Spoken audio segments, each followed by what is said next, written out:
ગુજરાતના રાજકારણના હાલના સૌથી મોટા સમાચાર। રાજુ કપરાડાએ આમ આદમી પાર્ટીમાંથી રાજીનામું આપ્યું। જેલમુક્ત થયાના અઠવાડિયામાં જ તેમણે આ ચોંકાવનારો નિર્ણય લીધો છે, જેને લઈને હવે ચર્ચાઓ ચાલી રહી છે।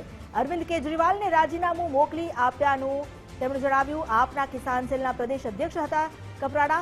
વ્યક્તિગત કારણથી દાયિત્વ નિર્વહન સંભવ નથી, આ કારણ આપ્યું છે તેમણે રાજીનામું આપવા માટે। જોકે તેમના રાજીનામાને લઈને હવે ચર્ચાઓ ચકડોળે ચડી છે। જેલમુક્ત થયાના અઠવાડિયામાં જ તેમણે આ ચોંકાવનારો નિર્ણય લીધો। આખરે આ નિર્ણય લીધો તેની પાછળ શું સાચું કારણ આ જ છે કે તેઓ વ્યક્તિગત કારણોથી આ દાયિત્વનું નિર્વહન કરવા માટે સક્ષમ નથી અથવા સંભવ નથી થયું અત્યારે, એના માટે આ રાજીનામું આપ્યું છે કે પછી અંદર ખાને કોઈ બીજી વાત છે, તેને લઈને ચર્ચાઓ ચાલી રહી છે। ગુજરાતના રાજકારણના આ સૌથી મોટા સમાચાર છે। રાજુ કપરાડાનું આમ આદમી પાર્ટીમાંથી રાજીનામું। અમારી સાથે જોડાયા છે વિરેન નાગરેજા, તેમની પાસેથી જાણકારી લઈએ। રાજુ કપરાડાએ રાજીનામું આપ્યું છે જેલ મુક્તિના અઠવાડિયામાં જ આ મોટો અને મહત્વનો નિર્ણય, આખરે શા માટે, શું વાત થઈ છે આપની?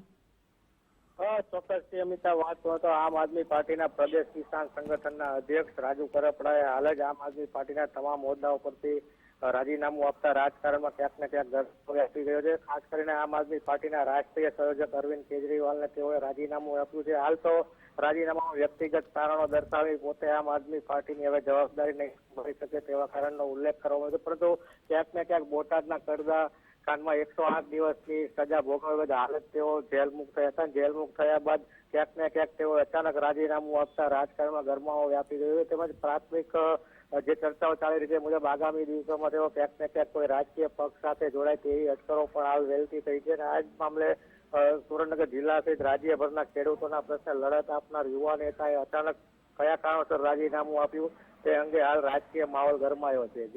જી વિરેન, અહીં એ પણ સવાલ થઈ રહ્યો છે, કારણ કે હાલ અત્યારે ભલે એવું કહેવામાં આવતું હોય કે પર્સનલ રીઝન હોઈ શકે, પરંતુ અન્ય કોઈ પાર્ટી સાથેની પણ તેમની કોઈ ભેટ કે એ પ્રકારની મુલાકાત કે એવું કંઈ સામે આવ્યું છે ખરું, કે પછી એવા કોઈ અણસાર પણ દેખાયા છે ખરા? ચોક્કસથી હાલ તો એવું કઈ પ્રાથમિક તપાસમાં અને જાણવા મળ્યું નથી, પરંતુ અગાઉથી તેઓ જેલ મુક્ત થયા ત્યારબાદ જ તે ખાનગી સૂત્રો દ્વારા એવી માહિતી મળી રહી હતી કે તેઓ ક્યાંક ને ક્યાંક આગામી દિવસોમાં કોંગ્રેસ અથવા ભાજપમાં જોડાઈ શકે છે। અને આ જ મામલે હાલ તેઓએ રાજીનામામાં દર્શાવ્યું છે, પરંતુ ક્યાંક ને ક્યાંક આ પ્રકારનું કોઈ કારણ હોઈ શકે તેવું હાલ સ્પષ્ટપણે નજરે પડી રહ્યું છે।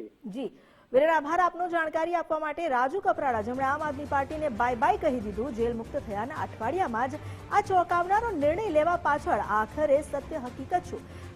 સૂત્રો પાસેથી એવી પણ માહિતી મળી રહી છે કે આગામી સમયમાં તેઓ કદાચ કોંગ્રેસ કે ભાજપનો ખેસ ધારણ કરી શકે।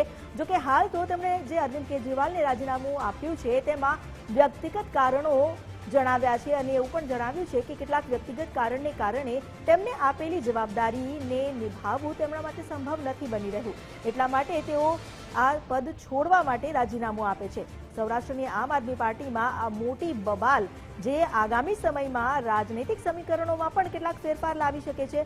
અત્યારે તો આમ આદમી પાર્ટી માટે એવું કહી શકાય કે ક્યાંક એક ઝટકાની સ્થિતિ છે। મોટા સમાચાર એ છે કે આમ આદમી પાર્ટીમાં જ્યાં કપરાડાએ બાય બાય કરી દીધું છે, રાજુ કપરાડાએ પાર્ટીમાંથી રાજીનામું આપી દીધું છે, અને એ પણ એ સમયે જ્યારે અઠવાડિયા પહેલા તેઓ જેલ મુક્ત થયા હતા। અરવિંદ કેજરીવાલને તેમણે આ પત્ર લખ્યો છે અને રાજીનામું આપ્યું છે। વ્યક્તિગત કારણો પણ જણાવ્યા છે, અને ખાનગી સૂત્રો એ પણ ચર્ચા કરી રહ્યા છે કે આગામી સમયમાં તેઓ કોંગ્રેસ કે પછી ભાજપનો ખેસ ધારણ કરી શકે છે। રાજનીતિમાં કોઈ નવી વાત નથી, પક્ષ પલટો એ હંમેશા થતો રહ્યો છે, પરંતુ અહીં રાજુભાઈએ આખરે રાજીનામું આપ્યું છે। શું પક્ષ પલટો કરવા આપ્યું છે, ખરેખર કોઈ વ્યક્તિગત કારણથી પરેશાન છે, તેને લઈને ચર્ચાઓ શરૂ થઈ છે।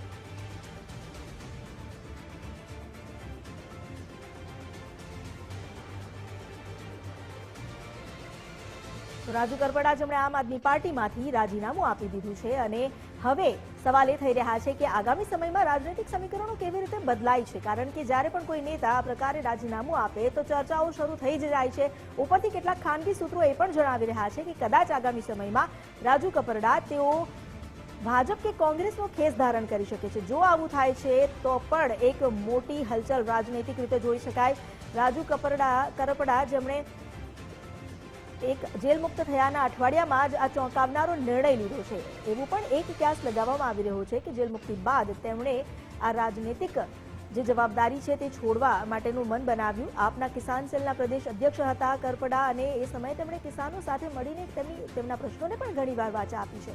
રાજુ કરપડાનું આમ આદમી પાર્ટીમાંથી રાજીનામું. અહીં આમ આદમી પાર્ટીને એક મોટો ઝટકો છે.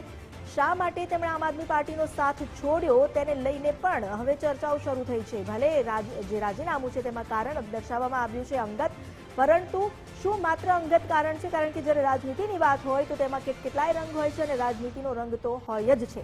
જેલમુક્ત થયાના અઠવાડિયામાં આ ચોંકાવનારો નિર્ણય તેમણે લીધો છે અને તેમણે એ કહ્યું છે કે વ્યક્તિગત કારણોને લઈને તેઓ આ જવાબદારી નિભાવવા માટે તેમના માટે આ જવાબદારી નિભાવવી સંભવ નથી.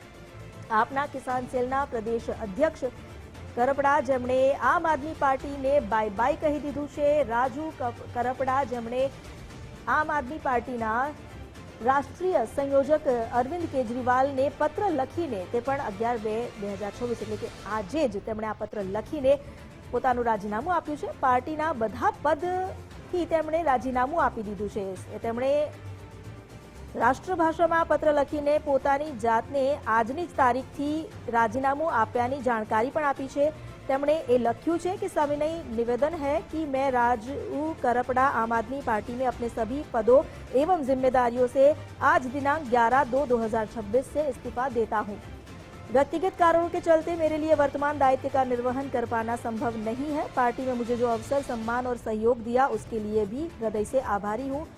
તેમણે આભાર તો માન્યો છે, સાથે પોતે અત્યારે વ્યક્તિગત કારણોને લઈને પાર્ટીએ આપેલી જવાબદારી નિભાવવી સંભવ નથી તેવું પણ એક કારણ રજૂ કર્યું છે. અને આજે એટલે આજની તારીખથી તાત્કાલિક પોતે રાજીનામું આપીને તમામ પદ છોડ્યાની જાહેરાત કરી છે.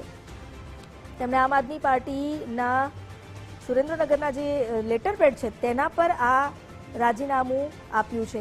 પોતે સિગ્નેચર પણ કર્યા છે અને સાથે ઈશુદાન ગઢવીને પણ આ જાણકારી આપી છે. અમારી સાથે ગૌતમ ભેડા પણ જોડાયા છે. ગૌતમ, અહીં એક રીતે જોવા જઈએ તો રાજકારણને લઈને આ સૌથી મોટા સમાચાર છે, કારણ કે રાજુ કરપડાના રાજીનામાથી આમ આદમી પાર્ટી અને એની સાથે જે રાજકીય ગતિવિધિઓમાં હલચલ દેખાઈ રહી છે તે કંઈક સૂચક લાગી રહી છે.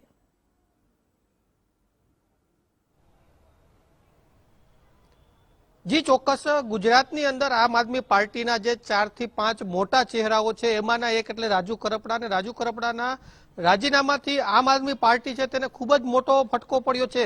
મહાનગરપાલિકાની અને જિલ્લા પંચાયતની જે ચૂંટણીઓ છે તે હવે એકાદ મહિનાની અંદર આવવાની છે અને એવા સમયે આમ આદમી પાર્ટીને આ ખૂબ જ મોટો ઝટકો સૌરાષ્ટ્રની અંદર કહી શકાય, કેમ કે થોડા દિવસ પહેલા જ તેઓ જેલમાંથી છૂટ્યા છે. જે રીતના ખેડૂત આંદોલન થયું હતું અને એ દરમિયાન જે પોલીસ કેસનો મામલો સામે આવ્યો હતો, ત્યારબાદ પ્રવીણ રામ, રાજુ કરપડા સહિતના જે નેતાઓ છે તે જેલવાસમાં હતા. ત્યારબાદ થોડા દિવસ પહેલા તેઓ જેલમાંથી છૂટ્યા છે અને હવે આમ આદમી પાર્ટીને આ ખૂબ જ મોટો ફટકો કહી શકાય કે રાજુ કરપડા જેવા નેતા છે તેણે આમ આદમી નો સાથ છોડ્યો છે. સૌરાષ્ટ્ર માટે અને સૌરાષ્ટ્રના રાજકારણ માટે આ ખૂબ જ મહત્વના સમાચાર છે.